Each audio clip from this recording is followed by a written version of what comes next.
Good morning সবাইকে। আজকে বৃহস্পতিবার, আর আজকে মায়ের একটা বর্ধমান হাসপাতালের জন্য ডেলিভারি থাকে সকালের টিফিনে। আর আজকে ছোলার ডাল নিয়ে আজকে আছে সাদা কাশ্মীরি আলুর দম। এটা কাজু, মগজ, বাদাম, টক দই দিয়ে করেছে, আলুগুলোকে ভেজে নিয়ে।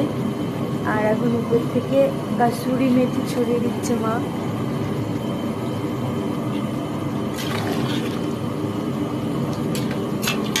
আজকে আলুর দমটা, আর সাথে হবে ডালপুরি।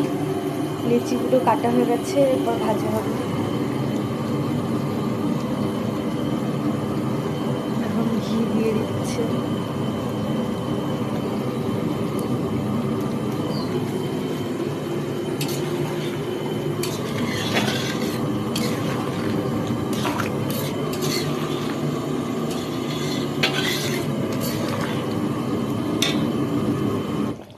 রেডি হয়ে গেছে।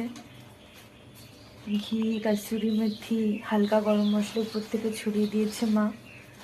দেখতেও খুব সুন্দর হয়েছে, আশা করি খেতেও খুব ভালো হবে। মা এখন এখানে তোমরাও যদি কোনো পারপাসে কোনো অর্ডার দিতে চাও তাহলে কন্ট্যাক্ট করতে পারো।